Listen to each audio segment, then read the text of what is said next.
삶의 여유라는 것을 한번 좀 얘기를 나눠보고 싶습니다. 삶의 여유. 여러분들은 쫓기는 삶을 사시는 분인가요? 여유 있는 삶을 사시는 분인가요?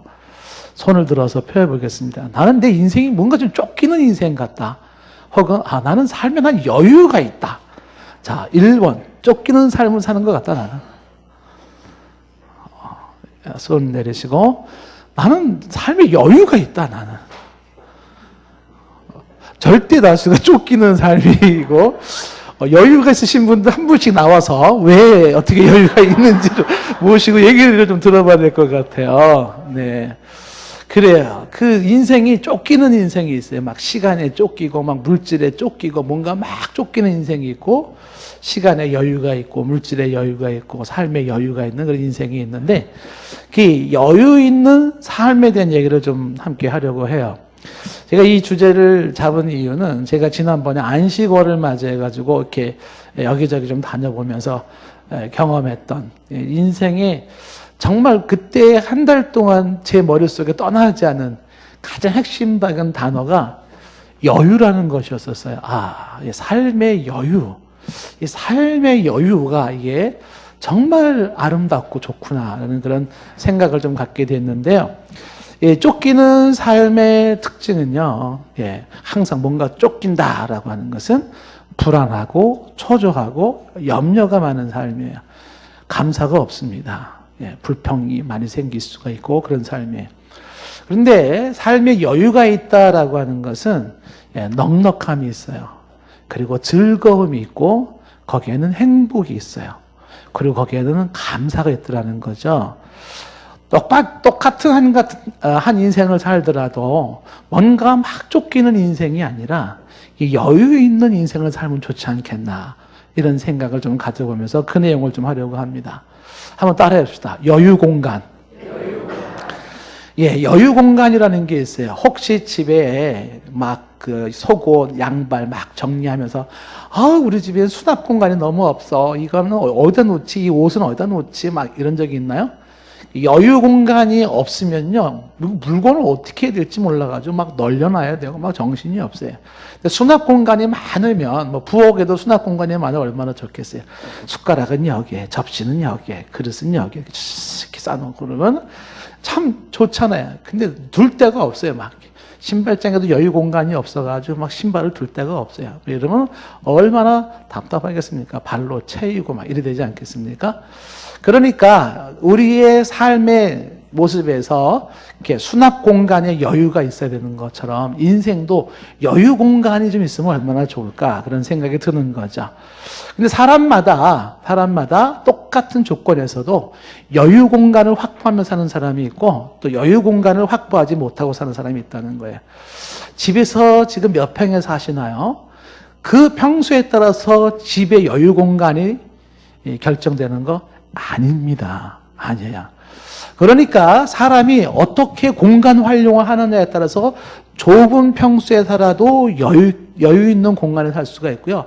큰 집에 살아도 발디딜 틈이 없을 만큼 그렇게 여유 공간이 없을 수도 있습니다. 공간 활용뿐만이 아니라 모든 인생도 그러하다라고 하는 것이죠.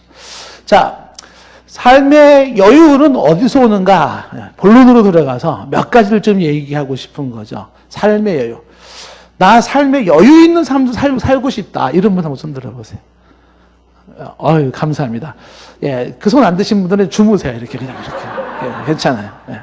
주무셔도 됩니다. 어느 목사님께서 책을 쓰셨대요. 목사가 절대로 성도에게 하지 말아야 할 것. 제일 첫 번째, 잠자는 성도를 깨우지 마라. 왜냐하면 교회에서 잠자는 성도는 결코 그 교회를 떠날 확률이 없대요. 주무세요. 마음 놓고 주무세요. 자, 여유 있는 삶에서 첫 번째 말하고 싶은 게 뭐냐면 비우는 삶을 좀 말씀을 드리고 싶어요. 삶의 여유는 어디서 생기는가라고 할 때 비우는 삶이다라는 거죠. 그러니까 여유 공간이라고 하는 것은 용량을 늘리거나 내용물을 비울 때예요. 제가 휴대폰을 이렇게 쓰는데 그 휴대폰에 사진을 많이 이렇게 저장을 해 놓으니까 가끔 더 이상의 사진 저장할 데가 없어요. 그러니까 메시지가 뜹니다. 저장 공간이 부족하오니 데이터를 비우시기 바랍니다. 이렇게. 이제 저장 공간이 부족해서 그러니 더 사진을 넣을 수가 없다. 이렇게 하는 내용을 제가 본 것이죠. 근데 이 휴대폰에 저장 공간이 부족하다, 여유 공간이 없다라고 하는 이것은 인생도 마찬가지예요. 인생도 여유 공간이 우리 삶에서 이런 메시지 자꾸 나오는 거예요. 여유 공간이 부족하니 데이터를 지워주시기 바랍니다. 그러니까 내가 인생에서 품고 수용을 해야 되는데 인생에 여유 공간이 없어요. 내 인생에 받아들일 수 있는 게 없어요. 그러니까 내 삶에서 자꾸 나오는 메시지가 뭐냐면 받아들일 수 없습니다. 더 이상 여유 공간이 없습니다. 이렇게 되는 거예요. 그러면 이렇게 여유 공간이 없을 때, 휴대폰으로 말한다면 저장 공간이 없을 때 둘 중에 하나를 해야 돼요. 하나는 휴대폰의 용량을 늘리거나 아니면 기존에 있는 것들을 지워서 공간을 확보를 하거나 이렇게 돼야 되는 것이죠. 마찬가지로 인생의 여유 공간을 만들려고 그러면 둘 중에 하나예요. 하나는 뭐냐 하면 소유를 늘려야 돼요. 소유를 늘려라. 그렇지 않으면 뭐 해라? 마음을 비워라. 이렇게 해야 돼요. 그러니까 어디에서 삶의 여유 공간이 생기는가 할 때 소유를 늘려라. 시간을 더 늘리시고요. 수입을 좀 더 늘리십시오. 그래야지 좀 여유 공간이 생깁니다. 당신은 너무 시간이 너무 없고요. 당신은 수입이 너무 없어요. 재정적으로 너무 없어요. 그러니까 소유를 늘리십시오. 그래야 여유 공간이 생깁니다. 이런 메시지가 나올 수 있죠. 그럴 수 있을 거야. 그런데 이 소유를 늘려서 여유 공간을 갖는다는 것이 과연 가능할까? 안 돼요, 인간은. 인간은 소유를 늘려서 여유를 갖겠다? 그런 인간이 안 된다. 왜 그러냐 하면 인간의 마음속에 끝없는 욕심 때문에 그렇습니다. 100만 원이 필요한 사람이 100만 원 가지게 되면요, 100만 원 가지고 안 됩니다. 500만 원 있어야 돼요. 500만 원 가지면 500만 원 가지고 안 돼요. 1000만 원 있어야 돼요.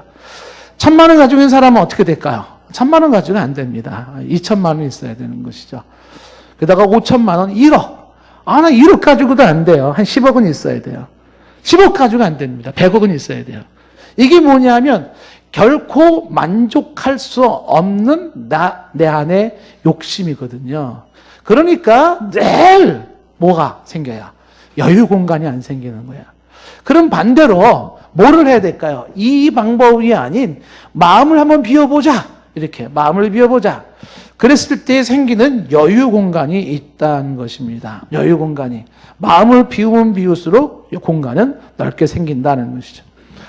성경에서 이야기하는 것이 오늘 말씀에 보면은 이런 얘기가 있잖아요. 빌립보서 4장 11절에 내가 궁핍함으로 말하는 것이 아니라 어떠한 형편이든지 나는 자족하기를 배웠다. 어떤 형편에 있든지 나는 스스로 만족하는 법을 배웠다. 야, 좋은 거 배웠어요. 어디에 있든지 나는 만족해 할 수 있어요. 이거를 배웠다는 것이죠. 그래서 12절에 비천에 처할 줄도 알고 풍부에 처할 줄도 안다. 모든 일에, 배부른 일에, 배고픈 일에, 풍부와 궁핍에도 처할 줄 아는 일체의 비결을 배웠다라는 거죠. 이게 뭐냐면 사도 바울이 삶의 여유를 배웠어요.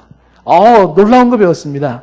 그러니까 사도 바울은 비천한 곳에서도 그 다음에 궁핍한 곳에서도 배고픈 곳에서도 그 어디에서도 만족할 수 있다는 것은 바로 삶의 여유를 배웠는데 그것은 그가 가지고 있는 영혼과 마음에서 생겨나는 여유인 것이에요. 유사한 얘기가 디모데전서에 나오거든요.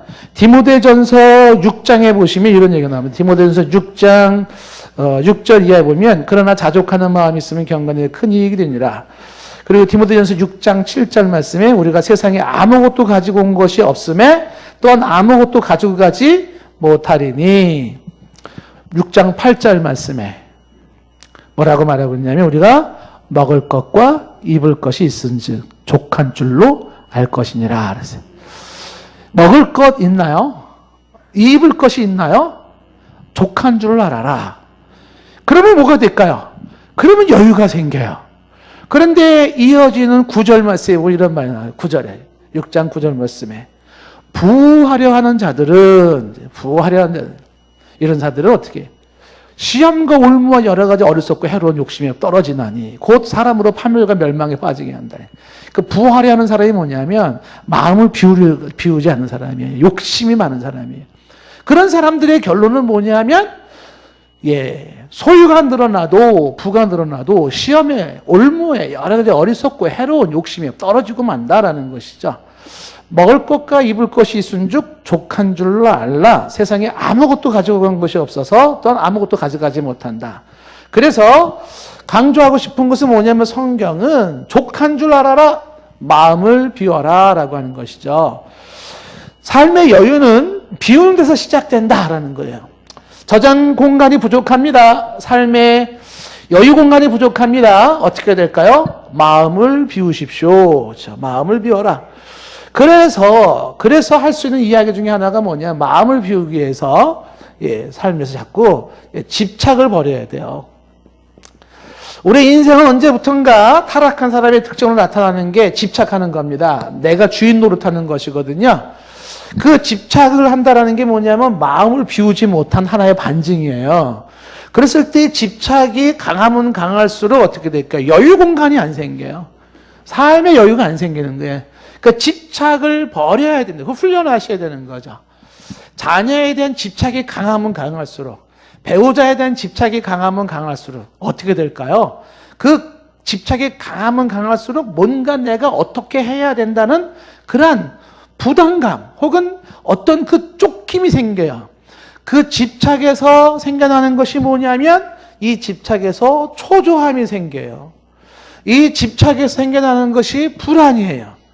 그러니까 무엇인가 집착을 하면 할수록 사람은 쫓기게 되고 초조해지고 불안해지고 여유 공간이 안 생긴다라는 것입니다. 그래서 직장도 그렇고 성공에 대한 집착도 그렇고 부자에 대한 집착도 그렇고 1등에 대한 집착도 그렇고요. 다 자꾸만 집착을 내려놔야 돼요. 그걸 놔야 된다는 것입니다. 그게 사는 길이다라고 하는 얘기예요. 성경을 가지고 인생을 살면서 배우는 게 하나가 있습니다. 그게 뭐냐면요. 하나님이 내게 주신 것이 있어요. 그리고 하나님이 내게 주시지 않는 게 있습니다. 근데 하나님이 내게 주시는 것은 있잖아요. 내가 손을 놓고 발로 차도 안 떠나요. 없어지지 않아요. 근데 처음부터 내 것이 아닌 건 있잖아요. 억지로 인간적인 방법으로 붙지 않잖아요. 그건 언젠간 떠나갑니다. 그래서 나는 하나님이 주시는 것 가지고 살아가. 이게 마땅히 내 거라면 그거는 놔도 안 떠나요. 놔도. 그렇기 때문에 하나님 앞에서 자꾸 집착을 버려서 놓는 훈련을 해야 된다. 처음부터 이것은 내 것이 아니었다. 이렇게 생각을 하는 거죠. 그래서 이 집착을 버리는 사람들이 이게 주님 앞에서 내려놓기를 잘하는 사람이에요. 주님 앞에서. 그러니까 주님 앞에서 자꾸만 내려놓으면서 어떻게 돼요? 집착을 버리고 주님을 의지하고 주께 맡기고 그러면서 비워지는 삶이 이루어지는 거죠. 내 안에 비워지는 거죠. 너무나 많은 걸 움켜쥐고 있는데 집착을 버리고 손을 놓으면서 주께 그것을 맡기고 주께 의탁하는 그 신앙의 훈련 속에서 내 삶에는 뭐가 생기냐면 여유가 생기는 거라는 거예요. 삶의 여유가 생긴다. 이 여유는 말하고 싶은 요지가 뭐냐면 이 여유라고 하는 것은 삶의 여유는 말이에요.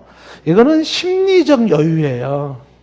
사람이 삶의 여유가 있다 없다는 뭐로 말하는 거냐? 당신의 마음의 여유가 있냐 없냐는 이 문제인 거예요.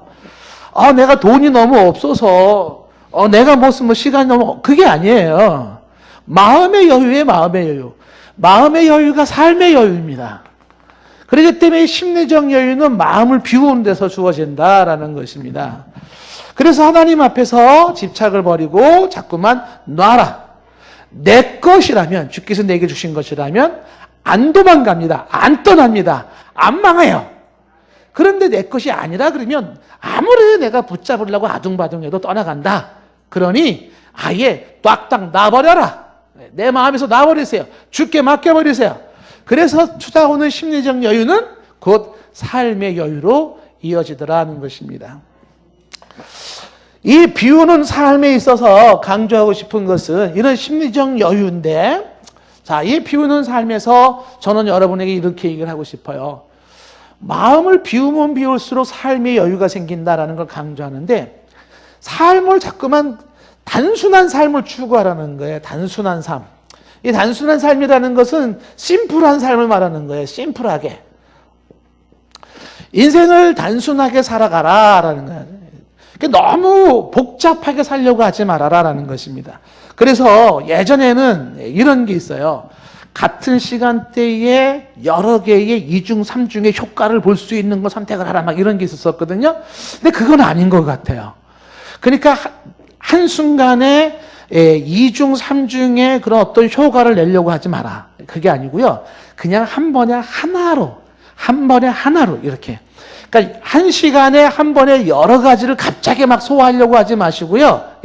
예를 들면은 나가는 길에 쓰레기도 버리고 장도 보고 이것도 하고 저것도 그렇게 하지 말고요. 그냥 쓰레기만 버리러 가시고요. 들어왔다가 다시 장 보러 가시고요. 이렇게 살라는 거예요. 너무 복잡하게 막 이거 이렇게 사는 게 그게 뭐냐면 삶의 여유가 없어져 버리는 거예요. 단순한 삶을 살아라라는 거죠. 한꺼번에 너무 많은 것을 하려고 하지 마라. 너무 많은 일을 하려고 하지 마라. 제가 누누이 강조하잖아요. 나그네는 짐이 가벼워야 된다. 그러니까 우리 인생이 자꾸만 짐이 가벼워져야 돼요. 여러분 이사 다닐 때 깜짝 놀라지 않습니까? 웬 짐이 그렇게 많아요? 아무것도 없는 것 같은데 짐이 너무 많아. 이사 가려고 그러면요. 그래서 그냥 조그만 2.5톤짜리 그냥 하나면 될 줄 알았더니 안 되는 거야. 막 4톤 불러도 안 돼. 왜 그렇게 어디 쏟아져 나오는 게 많은지 몰라요. 개나리 부침 하나로 족한 훈련을 자꾸 하셔야 돼요. 떠나야 되니까. 그래서 자꾸만 짐을 가볍게 만들어라는 거예요. 따라합시다. 나그네는 짐이 가벼워야 된다. 책 제목이에요. 책 제목. 이 짐을 가볍게 하는 게 뭐냐면 심플하게 자꾸만. 그래서 요즘은 정말 세련미는 어디서 나오냐면 심플한 데서 나오는 거예요. 옛날에는 막 복잡하게 막 이런 데 나오지만 선진국형 세련된 모습은요. 심플하게, 단순하게, 인생도 단순하게. 그래서 뭔가 막 얽히게 설킨 게 많은 게 좋지 않은 거예요. 아무것도 없이 그렇게. 그런 데서 생겨난다라는 거예요. 자, 여러분에게 제가 질문을 하고 싶어요. 혹시 너무 욕심이 많은 거 아니에요? 다 돌아보셔야 돼요. 마음을 비우세요. 심리적인 여유가 생기면은요, 삶의 여유가 느껴집니다. 마음의 여유가 삶의 여유로 이어지더라. 두 번째로 이 비운 삶의 여유를 위해서 제시하고 싶은 게 뭐냐면 멈추라는 겁니다. 멈추는 삶.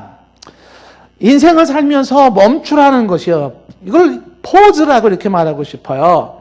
그러니까 인생을 살 때 우리 인생이 너무 스피드에, 속도에 너무 빠른 속도로 지금 인생을 살고 있는 것이 아니냐라는 거죠. 운전을 할 때 느끼는 것이 뭐냐면 속도를 빨리 하면 할수록 주변 경관이 눈에 들어오지를 않아요. 달리는 차에는 주변 경관을 즐길 여력이 없는 거예요. 그런데 자전거를 타거나 혹은 뭐 차를 운전하거나 할 때, 여행할 때 특징이 뭐예요? 그때는요, 천천히 가는 거야, 천천히. 그 인생을 슬로우 템포로 가는 거예요. 인생을 천천히 가세요. 조금만 더 천천히. 그 천천히 가면은 눈에 들어오는 경관들이 있어요. 그때, 여기 이런 게 있었네 할 때 뭐예요? 잠깐 멈추는 거야. 스탑하는 거죠. 그 멈춘 상태에서 거기에서 지금 뭐 하는 거예요? 주변 경관을 즐기는 겁니다. 천천히 멈춰서 즐겨라. 그렇죠? 그 자리, 그 시간을 즐기는, 주 안에서 즐기는 것이죠. 인생을 즐겨라 하는 거예요. 그럴 때 인생에서 이렇게 천천히 멈추는 인생으로 즐기는 인생에서 나오는 게 뭐냐면 삶의 여유입니다. 그래서 문득 여러분 한번 보세요. 오늘 당장 보세요. 집에 갈 때도요. 보통 집에 갈 때 빨리 가잖아요. 그러지 마시고 30분 걸리는 집이라 그러면 1시간 시간을 자꾸 아예 가세요. 가시면서 천천히 이 바람을 한번 느껴보시면서 쫙 걸어보시죠. 그리고 길 가다가 술 취한 아저씨도 착 즐기세요. 술 취한 아저씨. 뭐야? 너무 인생이 재밌어요. 인생 저렇게도 사는구나. 뭐야? 너무 재미난 볼거리가 막 생기는 거야. 그러니까 천천히 가면은 아기들의 아장아장 걷는 모습도 그렇게 멋있고, 여고생들의 자잘자잘 거리는 그 떠드는 소리도 그렇게 재밌어요. 그러니까 인생의 여유는 어디서 나오는 거냐? 천천히 갈 때. 멈춰라. 거기서 삶의 여유가 생긴다라는 것이. 그래서 가끔 파란 하늘을 자꾸 쳐다봐야 돼요. 그렇죠? 저는 이 풀을 뜯어가지고 냄새 맡는 걸 너무 좋아해요. 여러분 풀 냄새 맡아보셨나요? 제가 이 군대에 있을 때 행군할 때 막 지치잖아요. 그런데 한번 너무 지쳐가 딱 쓰러졌어요. 이렇게 힘들어가지고. 근데 쓰러졌는데 탁 내 옆에 행군하다 길거리에 쓰러졌는데 옆에서 이 풀에서 나는 냄새가 샥 나는데 그 풀 향기가 힘을 돋구더라고요. 신바람에 달콤한 풀 냄새. 그래서 요즘 가끔 저는 길 가다가도 풀 뜯어가지고 냄새 맡아요. 이렇게. 거기에서 삶의 여유가 생겨요. 여러분 풀을 뜯어서 냄새를 맡아보시고 꽃도 향기를 보시고요. 색깔도 가만히 음미해 보세요. 이런 것들 거기서 뭐가 생긴다? 인생의 여유가 생기더라 라고 하는 것입니다. 한 걸음만 뒤로 물러나서 바라본다면 모든 것들은 아름답고 모든 것은 재밌습니다. 살아있는 모든 것들, 보여지는 모든 것들은 흥미진진해요. 한 걸음만 뒤로 물러서서 가만히 바라보십시오. 말하고 싶은 것은 뭐냐 하면 인생의 여유, 인생의 맛, 인생의 행복은 우리의 사소한 일상에 들어있다는 거예요. 우리의 사소한 일상 속에 여기에 바로 삶의 인생의 맛이, 행복이 거기에 들어있어요. 살아있는 것이 기쁘고 살아있는 것이 행복하고 살아있는 것이 감사해요. 어디에서? 일상에서 발견되어지는 거예요. 어디 먼데 있지 않아요. 여러분들이 매일 반복적인 그 삶의 일상 속에 뭐가 들어있냐면 살맛 나는 멋이, 살맛 나는 맛이, 행복이 거기 있다는 것이에요. 어느 주부가 글을 하나 썼는데 이런 글을 썼습니다. 그래도 아이 둘 낳고 남편이랑 잘 살아요. 남편도 뭐 직업도 괜찮고 돈도 뭐 제법 벌어오고 괜찮아요.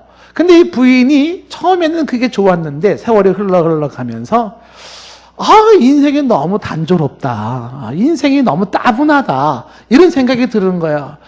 뭔가 좀 짜릿한, 뭔가 좀 더 신나는 그런 인생이 없을까? 뭐 영화 속의 한 장면처럼 혹은 소설 속의 한 장면처럼 막 이런 생각이 들었던 거예요. 그냥 눈 뜨면 뭐 밥 해야 돼서 쉬어야 되고 애들 학교 가면 뭐 학교 오래도 차려줘야 되고 뭐 다람쥐 쳇바퀴 도는 그런 일상이 너무 단조로워서 싫었는데 그런데 어느 날 퇴근한 남편이 들어와서 좀 심각해진 거예요. 그래서 왜 그러냐? 그러니까 몸에 좀 이상이 있어서 병원을 갔더니 이게 의사가 조금 쉽지 않은 병이라고 얘기를 하더라는 거예요. 그래서 이 남편이 큰 병원, 이 병원 다니다 보니까는 심각한 질병에 걸린 거예요. 그래서 그 병 치료를 하기 위해서 이 부부가요, 얼마나 고생, 병원비, 병원 다니면서. 남편이 이렇게 쫙 말라가기 시작하고, 그리고 계속 치료하는 게 너무 힘들었어요. 병원을 다니면서 남편이 파래하게 말라가고 하는 그 모습 속에서 이 부인이 절절하게 느낀 게 있어요. 그토록 단순하게 느껴졌던 그 옛날, 그토록 무료하고 재미없게 느껴졌던 그 옛날의 그 일상이 그렇게 소중하고 그렇게 행복한 것인 줄 몰랐다는 거예요. 다시 그 일상으로 돌아갈 수만 있다면 이렇게 되는 거죠. 우리가 그렇게 후회할 수 있어요. 어쩌면 지금 난 왜 내가 지금 이 순간 빨리 벗어나고 싶어? 혹시 그런 분 계십니까? 나중에 그때로 돌아갔으면 해요. 인생의 삶의 여유라고 하는 이 부분은 바로 사소한 일상 속에서 느껴지는 삶의 멋이라고 하는데, 삶의 맛, 삶의 멋, 혹은 삶의 행복입니다. 그러므로 지금 너무 빠르게 가지 마시고요. 천천히 가세요. 천천히. 그리고 지금 여기 이 시간을 한번 가만히 생각해 보세요. 너무 좋습니다. 너무 좋아요. 예, 우리 지금 이 여전도 회원들이 여기서 촥 찬양할 때 저는 즐겼어요. 이 여전대 할머니들도 이렇게 멋진 노래를 할 수가 있구나. 누가 할머니라고 하랴. 혼자 그런 생각을 하면서 또 한편 마음에서는 아니 이여전도가 그러면 뭐 그 노래도 못해? 제 속에서 막 치고받고 싸우는 거예요. 할머니인데 무슨 소리야. 아직도 이팔 청춘이야. 뭔 소리야. 내 안에서 너무 요즘도 한복을 입는 분이 계시는구나. 내려갈 때도 치마를 감동이야 감동. 이 모습 언제 어디서도 볼 수 있겠어요. 한 번 더 보고 싶어요.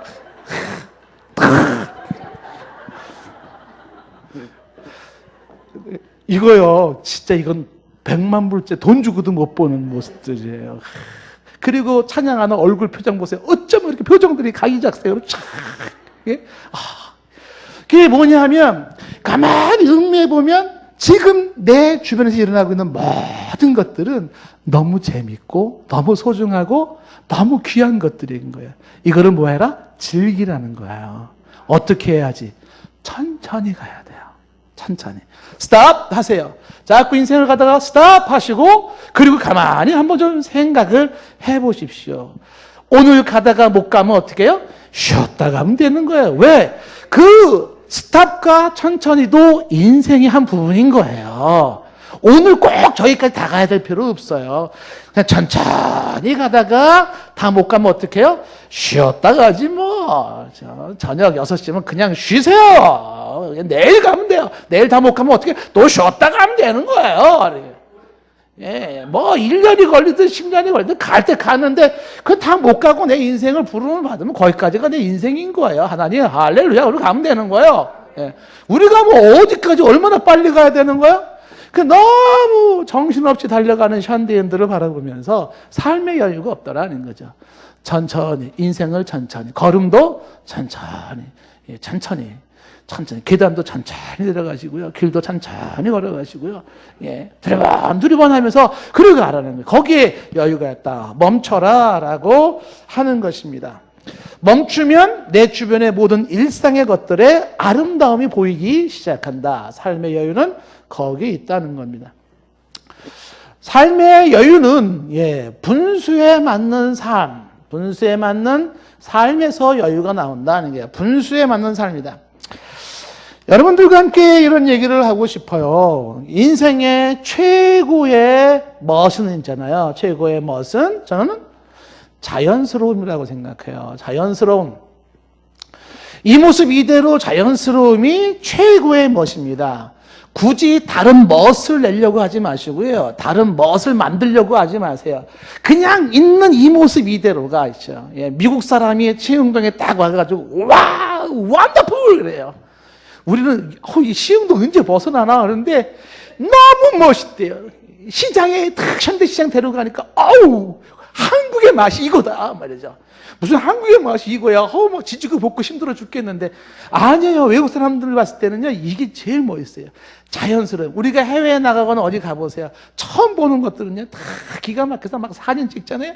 외국 사람들이 한국 오면은요 시흥 오면 사진 찍기 바쁩니다. 막 그 자판 펴놓고 그 강낭콩 파는 할머니 막 사진 찍고 막 두부 파는 거 찍고 막 사람들 찍고 막 난리래요. 막 너무 멋있다는 거예요.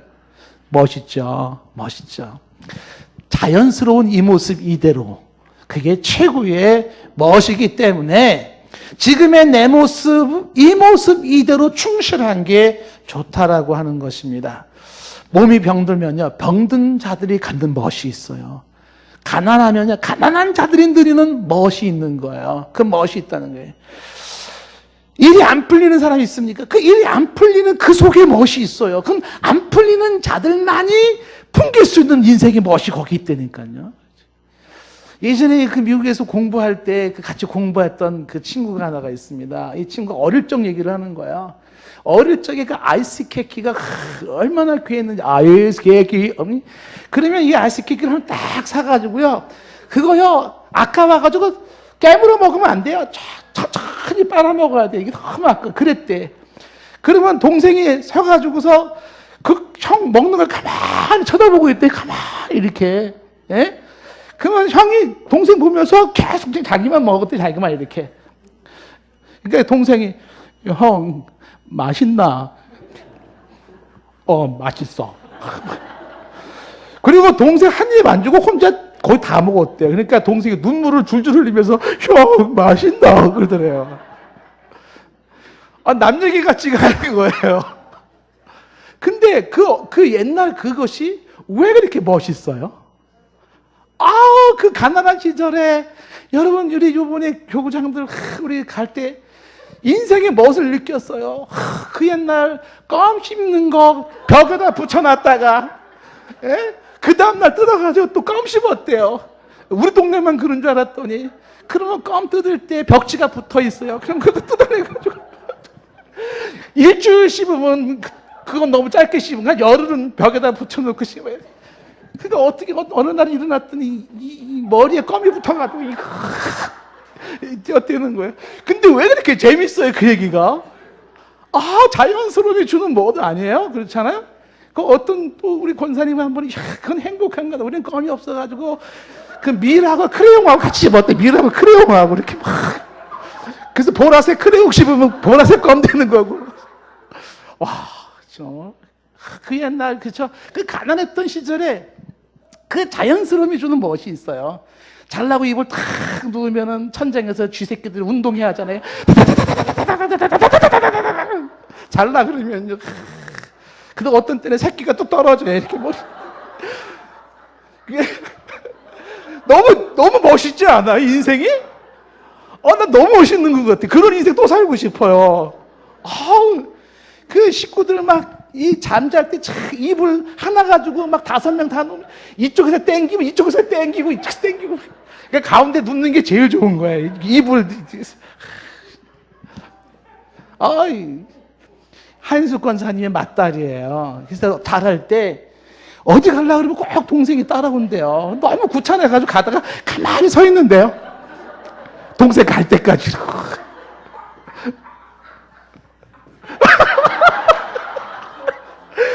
너무 멋있지 않아? 그 장면이?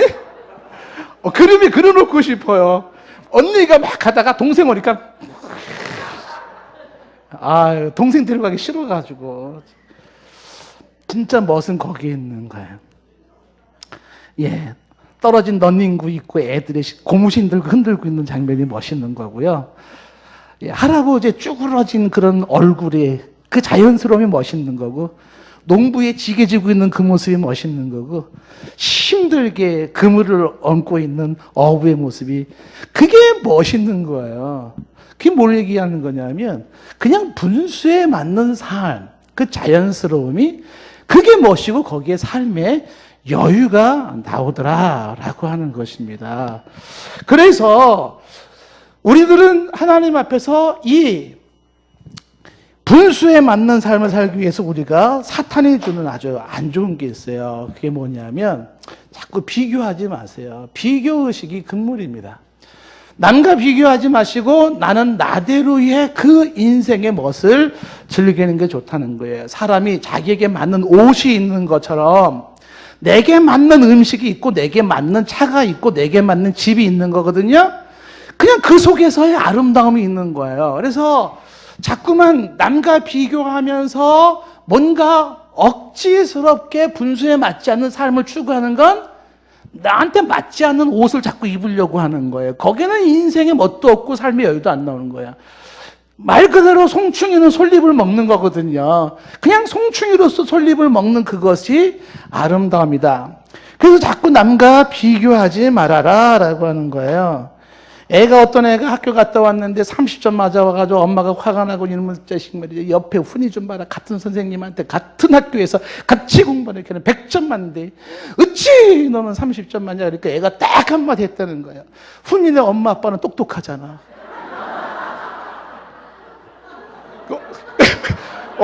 엄마가 할 말이 없어가지고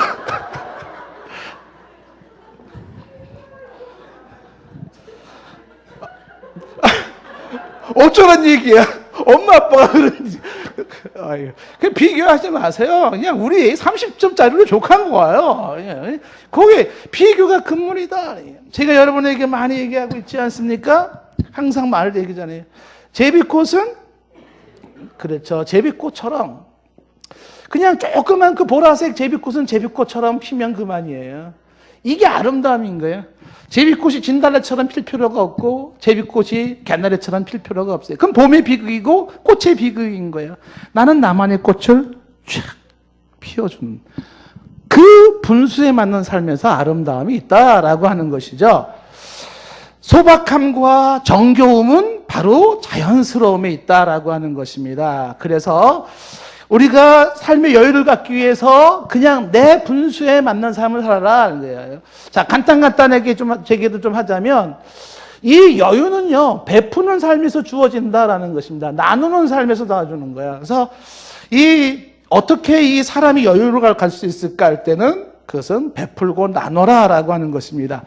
사람이 베푼다라는 건 뭘 의미하는 거냐면 그만큼 여유가 있다는 것이에요. 그런데 물질의 소유가 많아서 베푸는 거 아닙니다. 마음의 여유가 있기 때문에 베푸는 거예요. 그래서 베푸면 베풀수록 마음의 여유는 커지는 것이고 삶의 여유는 커지는 것이다라는 것입니다. 그래서 자꾸 누군가를 위해서 베푸시고 나누라고 하는 것입니다. 자, 여러분 실천상으로 제가 말씀드리고 싶어요. 지금부터 여러분 사람을 만나거든 누군가를 위해서 웃어주세요. 누군가 이야기에 어떻게 해요? 들어주세요. 경청하세요. 1시간이고 2시간이고 들어주고 웃어주는 그 베푸는 삶. 꼭 물질만 베푸는 게 아니에요. 사람들의 이야기를 가만히 들어주고 웃어주는 거죠. 언제까지? 그 사람 얘기 끝날 때까지. 얼마나 여유 있는 사람입니까? 남 얘기할 때요, 침착하게 들어주는 겁니다. 그런 모습에서 삶의 여유는 더 커지게 되어 있다라고 하는 거예요. 베풀면 베풀수록 생기는 여유예요. 마지막 하나를 얘기한다 그러면 이 여유 있는 삶을 위해서 마지막으로 얘기하고 싶은 게 뭐냐면 성령 충만한 삶을 말하고 싶어요. 이 성령 충만한 삶이 어떻게 삶의 여유를 만드는가라고 하는 것은요. 이 성령 충만, 즉 주님이 만들어주시는 삶의 여유가 있어요.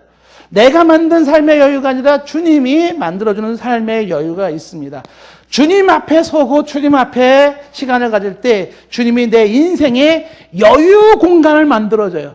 좀 전에 우리가 보았던 말씀 속에 지금 바울이 뭐라고 말하냐면 내가 빛에 처할 줄 알고 풍부에 처할 줄 알아 어떠한 형편이 있든지 일체의 비결을 배웠다라고 했잖아요. 그 일체의 비결을 어떻게 배웠냐면 이어지는 13절 말씀이에요. 내게 능력 주시는 자 그 안에서예요. 내가 예수 그리스도 안에서 그분의 능력으로 말미암아 그분이 정리정돈해 주시고 내 삶의 질서를 잡아주시면서 만들어주는 삶의 여유가 있어요. 내 영혼의 여유인 거죠. 그래서 우리의 삶이 여유 있는 삶을 살았으면 좋겠다는 것이죠.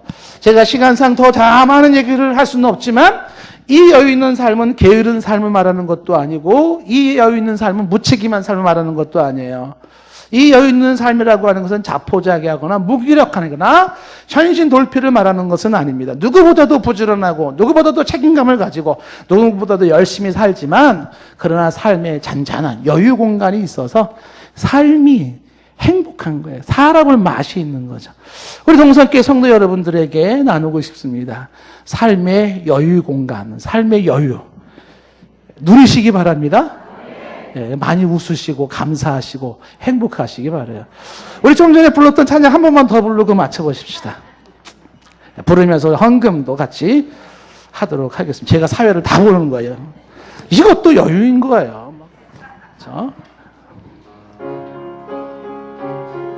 나의 남은 생에는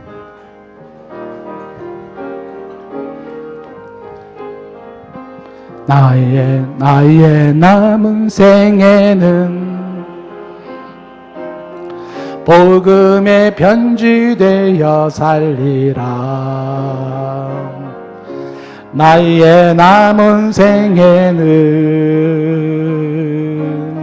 섬김의 향유 되어 살리라. 나의 남은 생애는 주님의 기쁨 되어 살리라. 나의 남은 생애는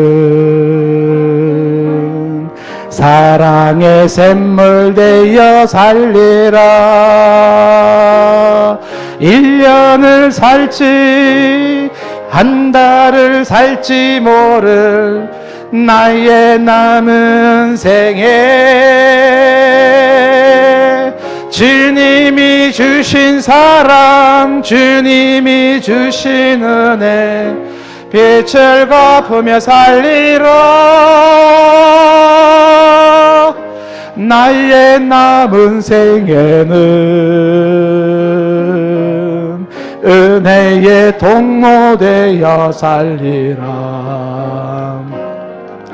나의 남은 생애는 축복의 통로 되어 살리라. 나의 남은 생애는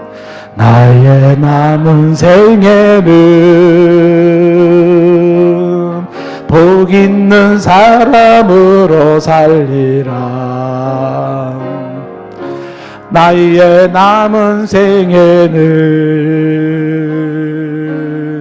순백의 영혼으로 살리라. 나의 남은 생애는 맡은 일 충성하며 살리라. 나의 남은 생애는 행복한 전도자로 살리라. 1년을 살지 한 달을 살지 모를 나의 남은 생애, 범사에 감사하며 쉼없이 기도하며 주님 뜻대로 살리라. 나의 남은 생애는 정직한 예배자로 살리라. 나의 남은 생애는 하늘에 속한 자, 1년을 살지 한 달을 살지 모를 나의 남은 생애, 주님이 주신 사랑, 주님이 주신 은혜 빚을 갚으며 살리라. 나의 남은 생애는 은혜의 통로 되어 살리라. 나의 남은 생애는 축복의 통로 되어, 마지막으로 1년을 살지 한 달을 살지 모를 나의 남은 생애, 범사에 감사하며 쉼없이 기도하며 주님 뜻대로 살리라. 나의 남은 생애는 정직한 예배자로 살리라. 나의 남은 생애는